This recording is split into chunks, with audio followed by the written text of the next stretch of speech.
YSR Telangana party ఆధ్వర్యంలో tea save నిరుద్యోగ దీక్ష చేపట్టనున్నారు. కాసేపట్లో ఇందిరా పార్క్ దగ్గర ధర్నా చౌక్లో దీక్ష ప్రారంభం కానుంది. టీఎస్పీఎస్సీ పేపర్ లీకేజ్ కు నిరసనగా వైఎస్ఆర్ తెలంగాణ పార్టీ దీక్ష చేస్తోంది.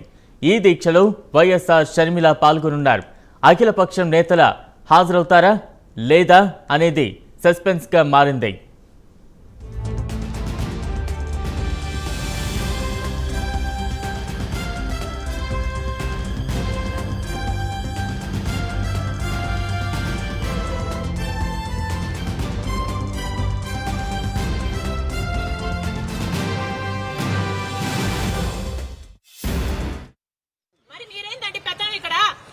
ఎందుకు ఇక్కడ పడికాపులు కాస్తున్నారు? నన్ను ఎందుకు హౌస్ అరెస్ట్ చేస్తున్నారు? మీకేం పని లేకపోతే గాడిదలు కాసుకోండి, పోయి అదే పని చేస్తున్నారు. మరి చేసుకోండి. ఇక్కడ ఎందుకున్నారు? మీకేం పని లేకపోతే గాడిదలు కాసుకోండి, పోయి అదే పని చేస్తున్నారు. మరి చేసుకోండి. ఇక్కడ ఎందుకున్నారు? మీకేం పని లేకపోతే గాడిదలు కాసుకోండి, పోయి అదే పని చేస్తున్నారు. మరి చేసుకోండి.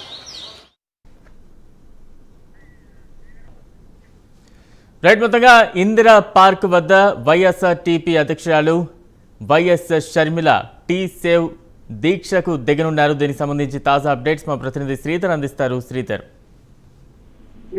Thank you Balaram. మరి కాసేపట్లో అటు వైఎస్ఆర్టీపీ అధ్యక్షురాలు వైఎస్ షర్మిల ఆధ్వర్యంలో టీ సేవ్ అఖిలపక్షం ధర్నా కూడా అటు ఇందిరా పార్క్ వద్ద కూడా జరగనుంది. 11 గంటలకు ప్రారంభమయ్యే ఈ ధర్నా కూడా ఇప్పటికే వైఎస్ఆర్టీపీ అధినేత్రి షర్మిల పాల్గొంటారు. మరి అఖిలపక్షం నేతలకు సంబంధించి మాత్రం ఒక సస్పెన్స్ అనేది ఏర్పడిందని చెప్పాలి. గతంలో నిరుద్యోగులకు టీఎస్పీఎస్సీ పేపర్ లీకేజ్ నిరసనగా కూడా అటు ఒకవైపు నిరుద్యోగులకు అండగా ఉండాలని చెప్పి టీ సేవ్ తో ఒక ఫోరం నిర్వహించి ఇప్పటికే ప్రతిపక్ష పార్టీల నేతలందరికీ లేఖలు రాస్తూ స్వయంగా షర్మిల వెళ్లి వాళ్ళను ఆహ్వానించిన విషయం తెలిసింది. దీనికి సంబంధించి ఇప్పటికేటో ప్రెస్ క్లబ్ లో నిర్వహించినటువంటి రౌండ్ టేబుల్ సమావేశానికి కూడా అటు కాంగ్రెస్ చెందినటువంటి నేతలు కానివ్వండి, ఆ కమ్యూనిస్టు పార్టీలకు చెందినటువంటి కొంతమంది నేతలే హాజరయ్యారు. షర్మిల వెళ్ళినటువంటి అన్ని పార్టీల నేతలు మాత్రం కలిసి రాలేదు. మరి ఈ రోజు ఎవరెవరు నేతలు వైఎస్ఆర్సీపీ ఆధ్వర్యంలో జరుగుతున్నటువంటి ఈ సేవ్ ఏదైతే ఉందో దీనికి అఖిలపక్షం ధర్నాకు కూడా ఎవరెవరు హాజరవుతారన్న దానిపై ఒక సస్పెన్స్ అయితే ఉంది. మరోపక్క ఇప్పటికే ఈ ధర్నాకు సంబంధించి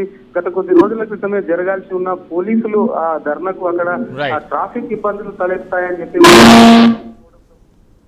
రైట్, థ్యాంక్ యూ శ్రీధర్.